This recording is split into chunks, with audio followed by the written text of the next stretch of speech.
Hey everyone, welcome to an Otherverse showcase video. My name is Tyson.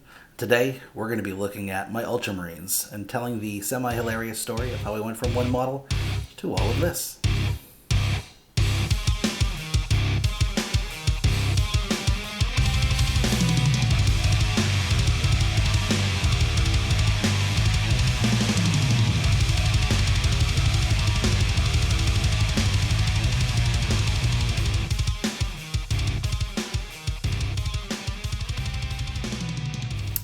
So, funny story. This guy decides he's tired of painting green Space Marines and he needs a break. He's done too many. So he tells us he's getting a blue Space Marine.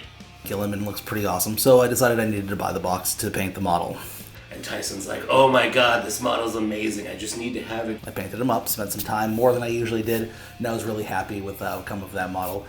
And he's like, yeah, now I can put it in my display case and never do anything with it, which I don't get, but that's Tyson. He makes bad decisions. But he's looking at him on the display shelf and sees he looks lonely with all those green Space Marines around him.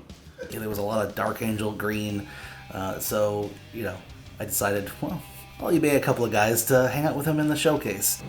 I knew it was coming. No, Daddy. I did. I eBayed some Terminators, some nice cheap ones.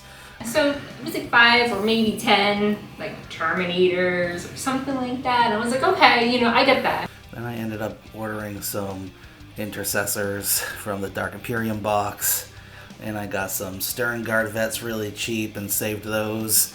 And then I got a couple more guys. He's like, it'll just be a few models, just a couple models, go around Gilliman, flush it out, and I get it, he's got a nice display. He's got the scenery and the terrain in there, so I'm like, all right, I get it. It's your hobby, it's what you're into, it's how you relax. You do you, man. And eventually, I had enough guys where I could start playing. I was like, all right, how many points you thinking? Like 500, 750? He's like, I think I got about 2,000 points worth of Ultramarines. And I'm like, what? And so I tried them. Tried playing the Ultramarines. And I found it fun. So I kept on going. I'm like, all right, that's a staple. He's got his list. That's good. That's enough Ultramarines. That's good on Ultramarines. And then more blue guys keep showing up. Then I also discovered the Horus Heresy and was working my way through the novel series and realized that the Horus Heresy models for the Ultramarines were largely compatible with the 40k models for the Ultramarines. And that was dangerous. All of a sudden, poof, they appeared. Built, painted, and in our display. Tyson, how many points of Ultramarine do you have? He's like, that's a great thing. I'll do the math and I'll figure it out. 9,000 points. That's what it took. He comes back and it's like, oh, it's around like 9K. 9,000 points. But at least they're all built and painted. Right, honey? Sure. This is one of the armies I made during 8th edition, along with my admech and my custodes. It was a labor of love. I painted a lot of blue. I think this was over a span of effectively a year, in and out in between the other projects that I was working on. So the Ultramarines have always been the generic Space Marine force. For the longest time they had no special rules, but they did have a lot of special characters. And that was one of their strengths. I don't own all of the special characters. I have a couple in order. I have a couple that need to be built and painted still. But the most important character I have is Gilliman.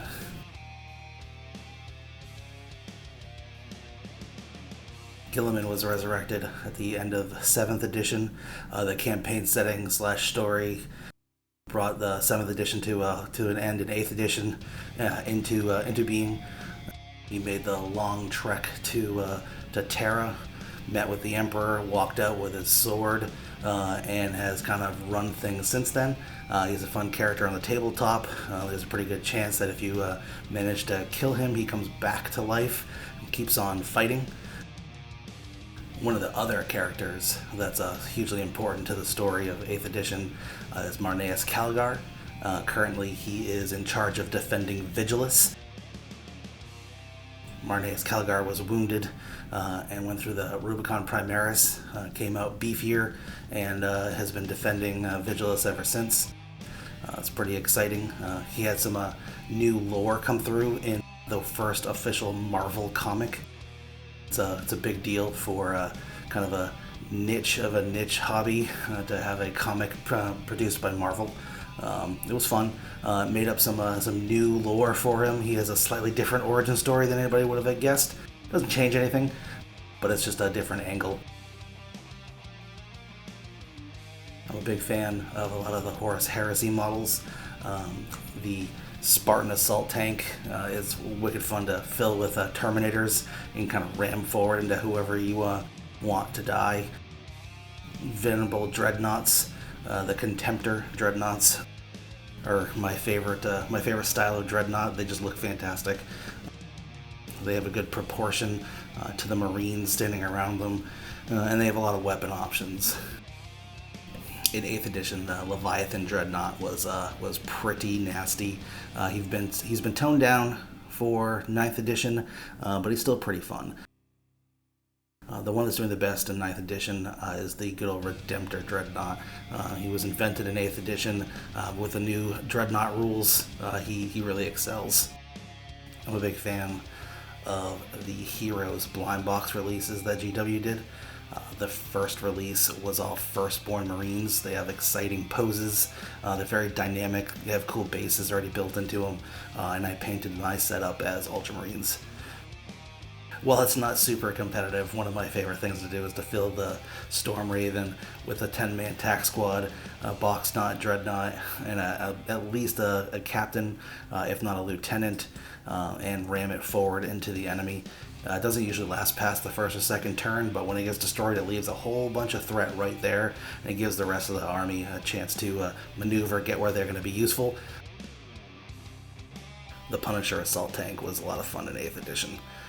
It used to have 27 anti-orc shots, and a lot of times it made orc jelly out of an entire squad at a time, even on top of the fact that I only needed to roll a 3 to wound, and removed his armor save. If it didn't move, it re-rolled its own ones, and, well, after the Doctrines came out, the second and third turn I didn't count as moving, so it had a lot of re-rolls when it was necessary. I think for the Ultramarines, one of the most important units is just the good old-fashioned intercessors. A couple of squads with bolt rifles. They can make a huge difference. They can hold on to objectives. They can shoot across most of the board, if not the whole board, when they're in a good place. And if they need to move the second and third turn, they don't count as moving, so they still get their full rapid fire. Thanks for checking out my Ultramarine army, everyone. I hope you enjoyed it. I enjoyed putting them out on the table, and in the description below we have links to our Facebook Hobby Hangout group, where I'd love to see some pics of your work in progress. I'd love to see what you got. We've got our Instagram account where we post pictures of what we're working on currently, and we also have our website where a couple of friends and I are putting up articles that are, semi-personal in nature, describing our adventures through gaming. Obviously wargaming, but also tabletop role-playing games, video games, even just some hobbies and some general interests. Thanks for watching, and I hope to see you soon. So that is the story of how Tyson got Gilliman and the 3 guys to go around it. Fantastic. So it's supposed to be a 10-minute video. Oh. Zoom. Gilliman. Are you recording? No. You should be. Outtake.